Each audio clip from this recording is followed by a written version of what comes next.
Welcome everyone to a new gameplay series on Supreme Ruler Ultimate. So this game has been pretty much the only game I've been playing for about the last month, and I haven't had like a whole lot of time for personal reasons, but it still has consumed all of my available time my available extra time because I just love it. It has been extremely satisfying to come home, and this is the one little moment of relaxation I get is move forward a little bit in my Sandbox game. Supreme Ruler Ultimate is a mix between Geo-political simulator and Wargame. The developers will tell you it's more Wargame than Geo-political simulator, but honestly, there's not many good or any really good Geo-political simulators out there. I'm looking at you, Superpower series and Geo-political simulator series. I guess the latest one was called Power and Revolution or something like that. Anyway, this actually has, I would say, pretty strong geopolitical simulator elements. So, first of all, the normal disclaimer that I won't be getting into gameplay for about probably the first 5 minutes, and it probably won't be 20 minutes until I even unpause, because this game has a lot of knobs you can turn. It's kind of like a paradox title in that sense, more like Hearts of Iron than any of the other ones. The timescale for it is actually a little bit more along the lines of Victoria 2, the Victoria series. Whereas with Hearts of Iron, you play World War II and then you're done. I don't want to rattle on too long. We'll be playing the United States in the Cold War because this best, I think, exemplifies the amount of time you can go in this game. You can go like 40 years, no problem, from the Cold War start. I'm actually going to try to have more of a historical Cold War, which means not too many wars, but believe me, there will be some wars. And one of the things we'll be doing is we can tweak the AI settings throughout the series to try to incite more action if things mellow out a little too much. I'm going to turn off the loyalty penalties because supply in this game is already pretty difficult, so we don't need to amplify that. Sphere of Influence was a huge decision point for me. Which one do I want to do? And I basically can describe the Sphere of Influence system as this. It turns the game into a binary friend or foe game versus you have much more subtle relationships without the Sphere of Influence. I mean, you can be friends with somebody, different packs of people can be in alliances, but this basically breaks the world into two parts. For the Cold War start, it's either democracies and communists, but it's not that the democracies will be under the communists, we'll see. But okay, so that's that. We have enhanced. This is all good. I'm going to choose units eliminated when region falls, mainly because there's a lot of units, especially after like 10, 15 years, quite a lot of units, and any way we can get rid of them is great. So we'll eliminate units on end. Weather system, I haven't played around with it too much. I don't think it makes a big impact. I don't think it's necessary for especially a Cold War start. Maybe it's more appropriate for World War II. Battle of the Atlantic, definitely more appropriate for World War II. We'll turn that off. I think it only affects Great Britain. Here we are going to turn on Allied Victories, and this is one of the two big ones besides Sphere of Influence is Global AI Stance. I'm going to go with Defensive. This is going to hopefully keep the world more at peace. If, for example, France decides to go to war with the UK, that's definitely not going to happen, especially with Sphere of Influence is on, but if it did, it would kind of ruin your game. So you can even have Italy declaring war on like Egypt before Israel's supposed to back in the late 1950s. And it just kind of throws off the flow of the game, so I don't like that. Defensive means that you might get a few wars. The last time I played with this, I had Italy declare war on Yugoslavia, which was like the perfect war. I wasn't expecting it, but I loved that it happened. And we'll be limiting the approval effects because I can talk more about that later, but I don't know why I have such a scratchy throat all the time. But anyways, okay, so world volatility is probably the third in the order of things. First is AI, second is Sphere of Influence, and third is world volatility. All the other options obviously have big effects, but the three I'm focusing on right here, we're going to leave it at medium, which seems to lead to a pretty good game. It mostly affects the starting relationships between people. But it also, I think, at least according to what I read once, has like a slow creep effect in the long term as well. So that's it. We'll start and we'll get into Supreme Ruler Ultimate, which I think this game is pretty much creeping into my top 10 games of all time. it's fast approaching that. I really like the Superpower series. I mean, I played a ton of Superpower 2. And I would say that this game eclipses that, which is extremely high praise. It doesn't do as much on the geopolitical front as you'd expect from something which labels itself first a war game, but Superpower 2 just got the war game side so wrong that this game is, I think, but therefore the de facto winner of the in between the two. And although I really am looking forward to still Superpower 3 should it ever come out, I think that this is gonna I actually uninstalled Superpower 2 after I've been playing this for about a couple weeks. So just to give you an idea. All right, 7 tabs in the bottom left here. This is not supposed to be a tutorial, but as I normally do, I will tutorialize a bit. I feel like I've gotten pretty good at playing this game. I've watched some other series of people playing on YouTube, and I feel like my knowledge is at least as good as theirs now, or at least from what I saw. Maybe they just, I didn't watch the right videos, so... Anyway, land tab, not going to pay attention to this quite yet. We will be using ministers to kind of micromanage some of the stuff. I mean, automate some of the micromanagement. But I'll probably be doing still a lot of micromanagement myself. 1 sec. I don't know why my throat is so scratchy. Okay, so what do we want to do on the State Department? Actually, we have a lot to do here. I'll probably do this off camera at the end of episode 1, though.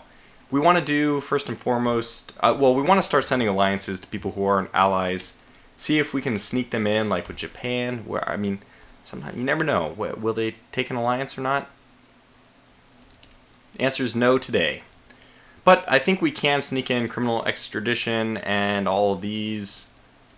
And sometimes it worked! Oh my gosh, perfect! Okay, so we'll send an alliance to Japan. This is a sphere of influence, so you can see blue versus red, so... The point is to get... It's like Pokemon. You gotta collect them all.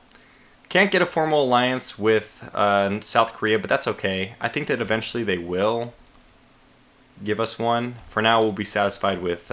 we'll be satisfied with anything that we can get. Even all these little things are just going to improve relations slowly. And formal alliance probably not going to fly with somebody who didn't want us to even do a... What was the first one? I forget, but they'll do all these other ones, and that's good enough for me. Sometimes you can get lucky and just snag them on right at the get-go. This is looking good. Ah, yep, it works. Hooray! Australia's in. Suck them into the NATO group.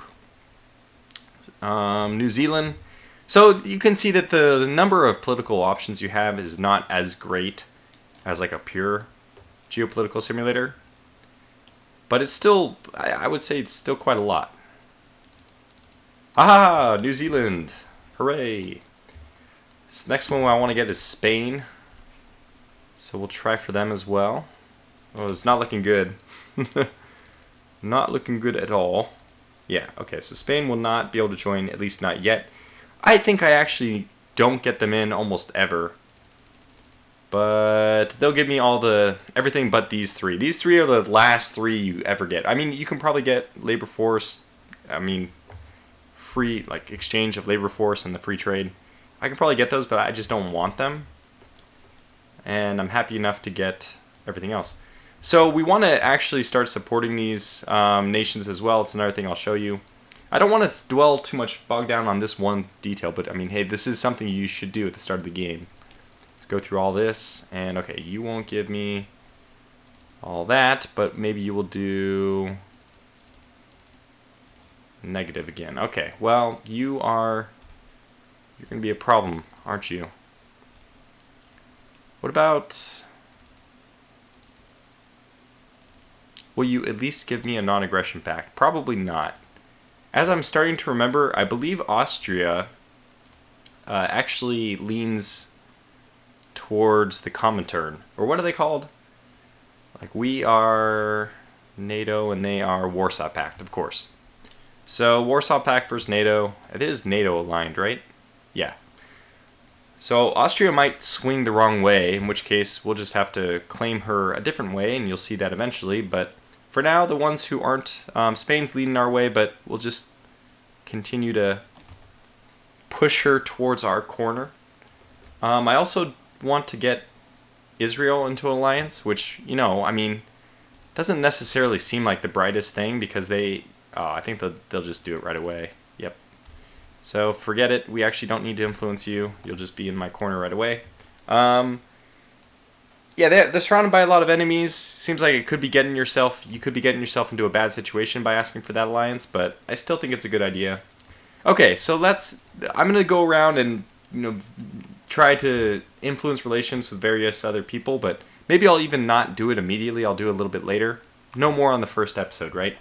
Let's get over to the fourth tab, which we really... Oh, no, third tab, my gosh. Now, this is the first one we actually want to tell our minister what to control and what not to, and most of it is going to be not control. So we don't want him to manage the spending. We do want him to control the taxes. We don't want him to do any bonds. We don't need bonds, even though the United States in real life now has tons of debt. We're going to avoid that, and we're not going to want him to build anything. Now, the next thing I'm going to want to do is turn this, I think it's going to be up to like 67. This, as in most of the geopolitical simulator games I've played, heavily favors like a socialist type spending program where you just tax heavily and then spend heavily. So that's what we'll be doing. I had to cough again. Alright, so healthcare. We're just going to increase the crap out of all this stuff. And with our taxes, we will pay for it all. This is the same exact thing I did in Superpower 2. I mean, there's something missing from this equation, right? This is not exactly how it works. There's probably some kind of, if you're taxed too much, maybe businesses... I mean, we won't be... So I should say that we can control the taxes individually. I mean, this is great. This is not too detailed, but it's certainly enough detailed on the geopolitical side of things that you really do get a good feel for things. Anyway, so we're just going to max the taxes. This is what the AI would do anyway, on everyone but business. But on business... We're going to give them a big tax break, and that's going to hopefully increase business growth of all our little factories and stuff. But it's going to, the rest of the taxes are going to pay for our huge spending program. Don't ask me how that works. This is just the way it is. So, now I'm looking at the recommended, 33.26. That's good for now. Education being like one of the most important since it does affect our research. Environment, not as important, but, you know, we're spending we're taxing so much. I'm going to move it up a bit. I think it has a long-term effect on your population growth. Maybe. Family subsidy, this is always the one where I, like, way overspend on because I want it to be as high as possible, but it seems to cap around 104% anyway. I don't know why. Even if you, like, double the recommended spending, it doesn't seem to go up too much above 103. So they want 7.1. We'll give them just a smidge over. Cultural, I kind of like this one just because it could cause immigration. And unlike present-day United States, this government is going to be very pro-immigration. We want as much population as possible. Social assistance, this is the one we don't need to leave high because this, as far as I know, only impacts your domestic rating. So it's not that big of a deal because we should have enough, and we limited the military and the domestic effects anyway. Okay, so that is everything we need to do in this tab. Now, production, all the different resources. So there's 8, I think, no, I guess 7 free goods, or free goods, resources, like raw resources, and then there's 3/4, I mean 7-8, I don't know what you would consider power. I guess it's a manufactured good. So yeah, 4 manufactured goods. We have power as manufactured, consumer and goods, industrial goods, and military goods. So the United States is really good at producing consumer goods. This is going to be like our breadbasket for a very long time. Now the only ones I want to lock are rubber and I think I also want to lock, oh yeah, I do want to lock military goods and uranium. So rubber is going to be kind of a problem for us, and actually right as the game begins there's a huge problem with unemployment. Not that it's too high, but actually it's too low, which leads to this big inflation spike for the whole world. So we actually cannot build, even though we have some rubber in Hawaii, we shouldn't really build on it because we'll just exacerbate our unemployment problem. And by unemployment problem, I mean that we don't have enough of it. So we'll just lock those 3, but if you want, you can really get into the weeds here, really down into the details. You can set your domestic prices, you can set your purchase prices, you can set your sales price. I will look more at this in detail in one of the later episodes, but for now, I'm going to let my minister do all the work. The things I want him to do are look for export opportunities, import opportunities, and maximize profit opportunities. So we basically just want him to make money. Now, I don't need to choose like military materials or any of this other stuff because I locked the 3 that I really don't want him to sell or mess around with too much. I'm just going to let him do... And the ministers, one of the great things about this game is the ministers are pretty competent. That's great. I can actually delegate and trust that they're going to do an okay job. In fact, a lot of the times, unless you monitor the price and adjust your sale price, purchase price, all this stuff on a day-to-day basis, it's better left to the ministers. And I don't want to do that. It'll slow down the game way too much. And we have 3 minutes left to somehow meet my 20-minute before I unpause predicted limit. We're probably not going to make it. Okay, so anyways, really good job with the production. I find that this is like the perfect level of abstraction to keep me engaged, but not overwhelm me. Like Superpower 2 got really into the weeds, like much more than even this. And it was interesting, but at some point, I don't feel like it was law of diminishing returns. It wasn't much better than what was done here. So research. This may be, research in any game is one of my favorite things, if not my favorite thing. And this is no exception. The research system in this game is wonderful. The tech tree is huge. The only problem with it is the fact that there's no actual text tree you can look at. You have to kind of double click on stuff and like double click around and okay, go to this and then go to that. So you kind of have to navigate the tree like from as if you're actually climbing the branch yourself, not looking at the tree from afar. You can only go, okay, I'm on this branch, let me go over to this branch and over to this one. So you can only view a very local image of the tree. Now, I've seen the whole tech tree, and it's absolutely... there's a reason why they don't put it all here. It's huge. But what I want to say about the research is not just the fact that they have the research. So there's a 2-tier system here. It's, first of all, you research general technology.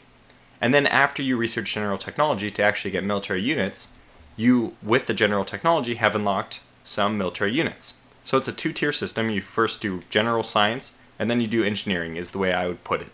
So the science happens, and then you have some tech you can research.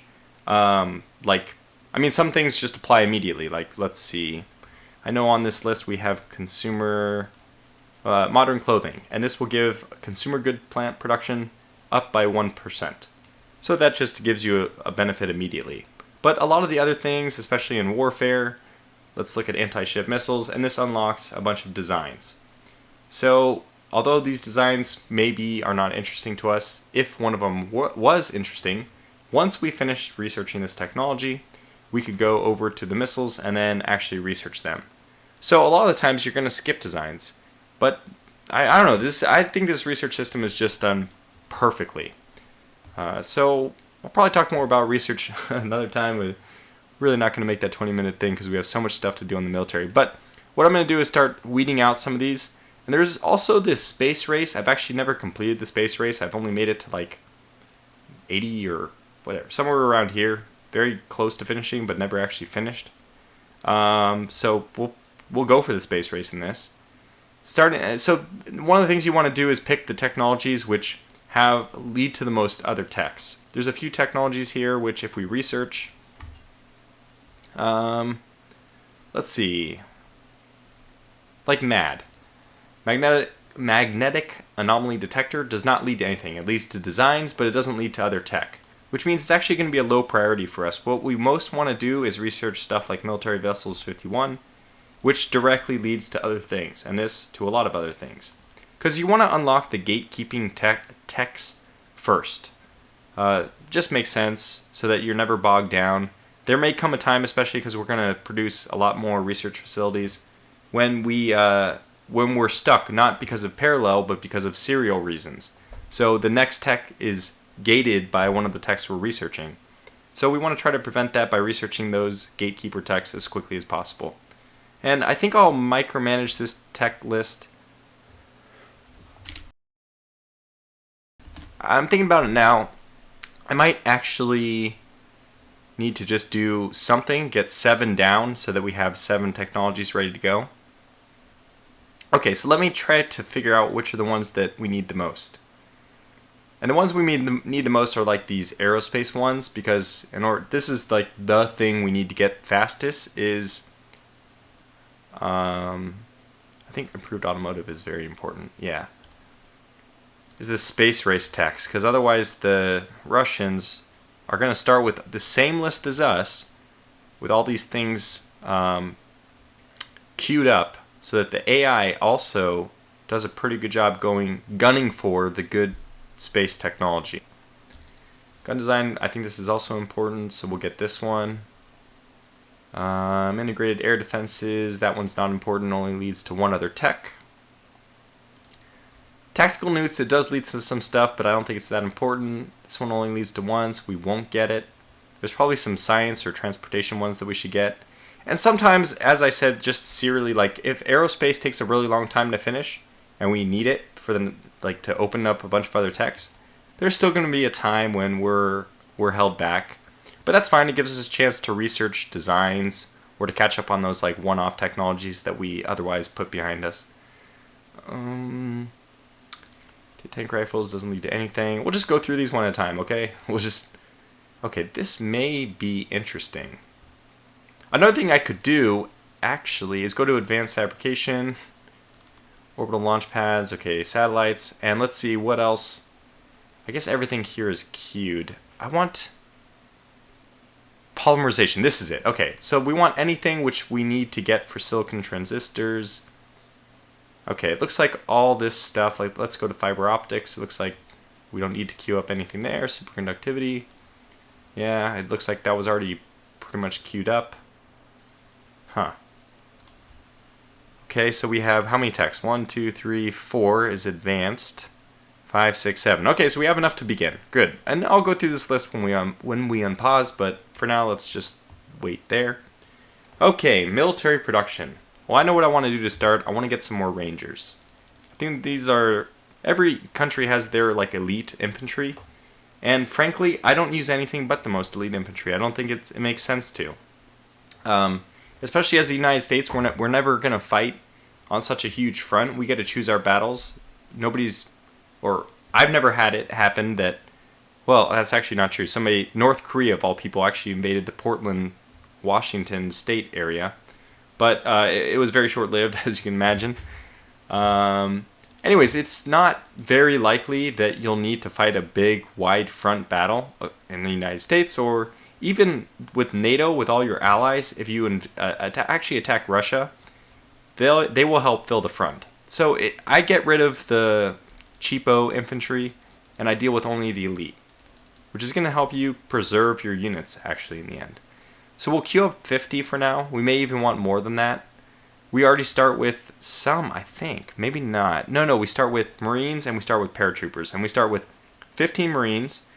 Of the two, I prefer the paratroopers, actually. And then we start with 48 paratroopers, so a whole ton. Okay, what are we going to do for air? Well, this is absolutely a no-brainer. There's only one decision to make. We want the B-36D Peacemaker. Not only is this an amazing looking aircraft with 6 rear-facing propellers, but the stats it has are just amazing. Very expensive aircraft, but extremely effective. And for that reason, we are just going to break the bank and get 30. I may even build more after that, but this is a huge commitment of U.S. military spending, but I think completely worthwhile. On the naval designs, I mean, it'll be interesting, and we will take time to go through all the different designs. But I'm really trying to scramble through this first episode and just get us basically started, give you a brief taste of all that this game can offer. And then we'll really slow down and go more into detail in the future episodes. Hopefully my throat won't be as scratchy then too. So as far as naval designs go, we start with a ton, and you'll see this in a moment, a ton of escorts. We start with tons of capital ships, And we start with a metric ton of carriers, believe it or not. It should be down. Oh, okay, so the carrier that I'm talking most about, which is the Yorktown class. No, Enterprise? No, Yorktown class. We have like 60 of them. And you do not need 60 carriers. Not even as the United States. But this Midway class is one of the best carriers in the game because if we look at this, yay, I mean, I haven't really showcased this, but if you wanted to pause, you can probably guess what all these things mean. For us, the carriers, this is the important one. It carries 6 aircraft, or 6 aircraft squadrons, or whatever you want to, I think they are squadrons. Anyway, this is the highest carrier like capacity, or fighter capacity for a carrier in the game.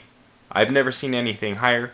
Of course, I haven't gotten to the 2020 technology or anything, but this is, almost all the carriers have 4. These long deck carriers are usually 4. I think there's one other that's 5. Is it the United States? Yeah, exactly. So this one's 5, and it does have some good anti-aircraft. This is very important for carriers, obviously this, and hopefully you don't need to use your anti-ship capabilities for. So this is 84 at 24 kilometers. So 84 at 24, and 425 at 34. 84, 24, 425, 34. Let's compare with the Midway. 65 at 24, so slightly lower, and 345 at 34, so slightly lower there as well. So you can see the Midway is not as good at defending itself. And by the way, if the aircraft, boy, I'm having trouble speaking. If the aircraft is actually attacking your aircraft, you get to use this close air attack as well, I believe. So 132 if they actually make an approach on us. 45,000 kilometers, obviously much more than we could ever use. We'll always be able to rebase or resupply somewhere before we need to use that. And do not count out this cargo capacity. It's actually pretty important. I think the aircraft you're storing use it up, but yeah, so we're going to need a lot of this cargo capacity for 6 aircraft. But otherwise, this basically can carry supply. I think this means it can carry supply if it's not using the entire cargo for aircraft. Okay, so 113 spotting range. I mean, I could go through all these details, but basically the Midway class is amazing. And we're going to order 5 more, which is funny because we have a ton, but they're that good. Now, the game starts with this auto build on. And by the way, that reminds me, I want to lock my minister out. And I want to increase my research efficiency, obviously to max. This is a high priority thing. In fact, we'll also build some research facilities. Oh man, there's so much to do. I guess we can. Well, we'll get to that at the very end of the episode because I can do that when we're unpausing. Okay. Okay, so this is the list of deployed units and reserve units. I have 2,100 units. This is massive. What's hilarious is I'm going to cut this down by about half. And that is I'm just going to slaughter. I mean, really, it's not slaughtering. It's just retiring tons of units here. A lot of obsolete units, in my opinion, and we don't want to pay for their maintenance. I just don't think that they're going to be useful. We also have some units in the field that we're going to bring home and then retire them. Because you cannot retire them until they make it to a base where they can go to reserve. So reserve units, we're just going to start. You can see how I have to control click everything. This is a little tedious. I wish they had a shift click option. I may even ask the developer to implement it. Seems like it would be a really useful thing rather than, because I'm going to scrap about 1,000 things, which means I'm going to have to control click about 1,000 things. So right now, this is our infantry. Just to give you a look at its stats, it's 4 soft attack on the bottom row there, 4 soft attack, 2 hard, 4 close combat attack, and 5 close combat defense. That's garbage. I mean, it's not bad for infantry in World War II, but our rangers are probably about 3 times better than that.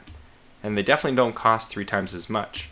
So although these infantry could be useful if we deployed them in like pretty much only against Russia. I think a war against Russia might need this many. I mean, I don't even know how many this has already been. Has anybody? I've lost This game, honestly, I call this like carpal tunnel simulator. You end up clicking so many damn units. And you know what? Okay, after this one, you've seen it. Why, torture you any further? Off camera, I'll just go ahead and scrap all the units that I'm going to talk about scrapping. And what I'll do from this point onward in the video is just talk about the ones I'm going to scrap without actually going through them. My goodness, this list is long. Yeah, really would be beneficial, very beneficial to have a shift click. You know what? Okay, that's enough. I can't. How close to the end are we? We must be getting close. That's it. I'm scrapping here.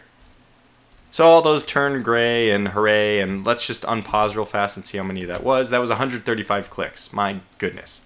All right, so let's go through the list of reserve units, and then I will only scrap the top one as a reminder for myself to scrap the rest. So we're going to scrap all these infantry. And the good news is we get back any military goods. Whoops.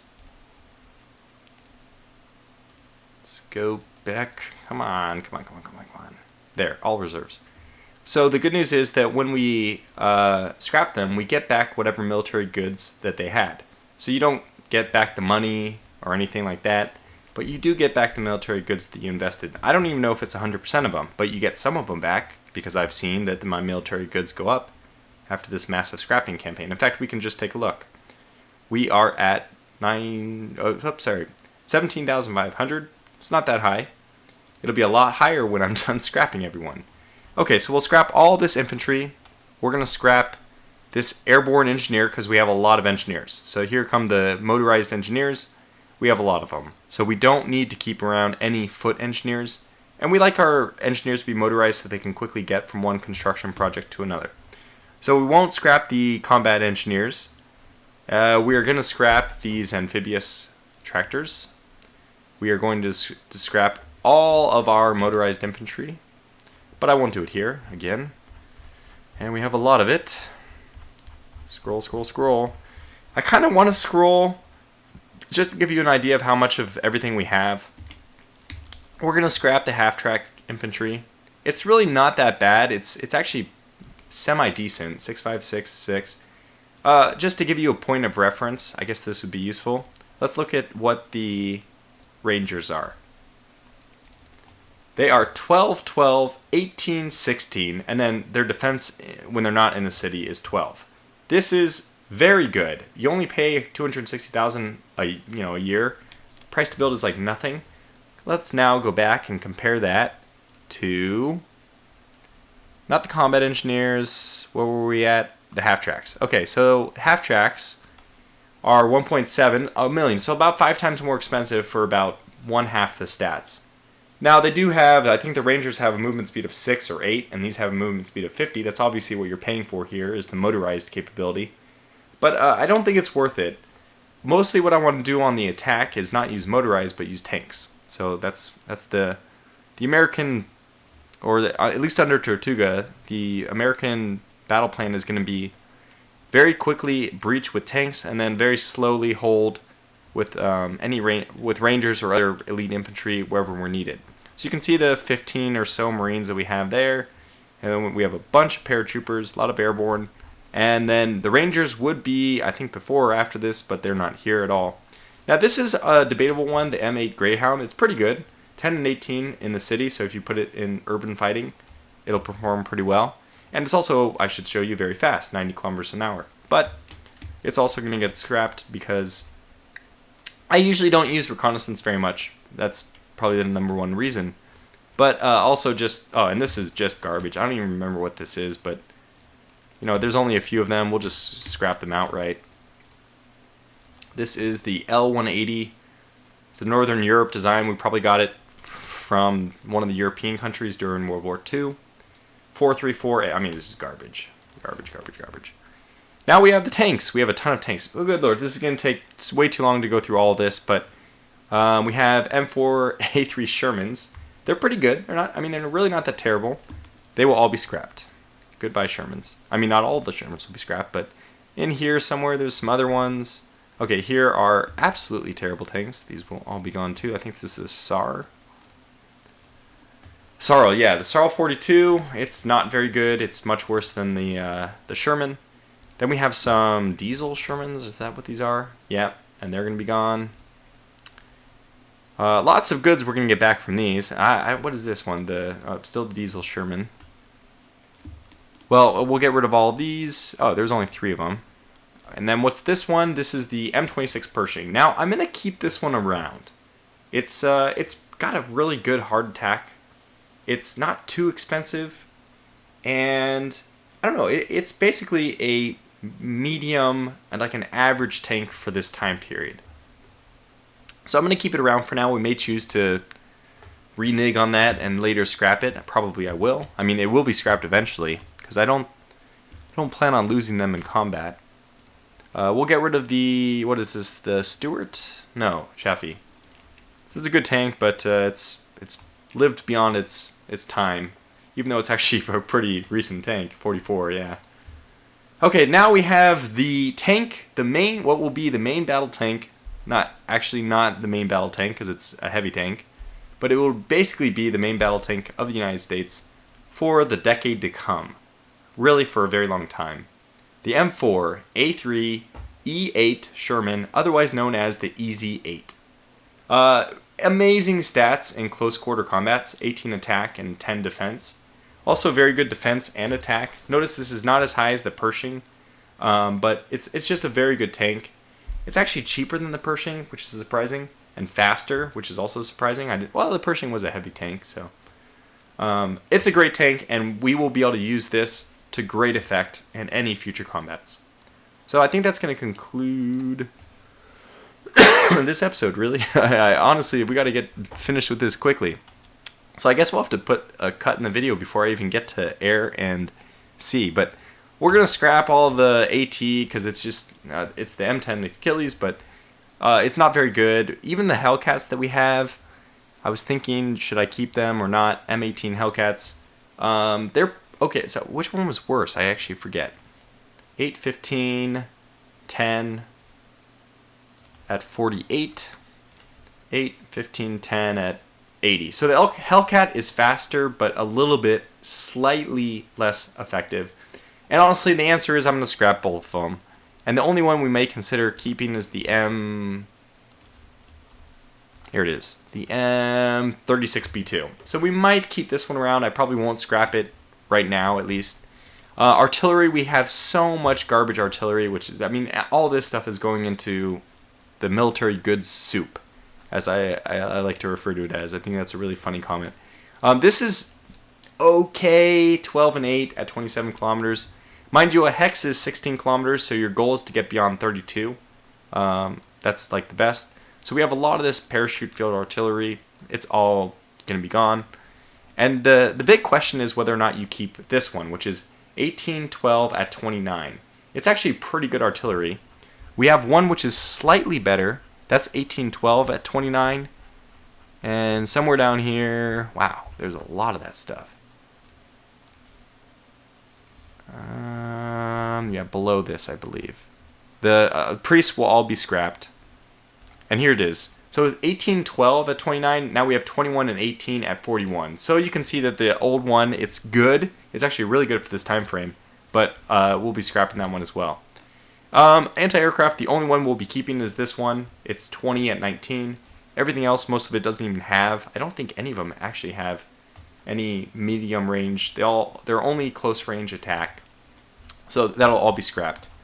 And that's going to conclude this video. We'll get to what we'll be doing with the aircraft and the Navy in the next episode.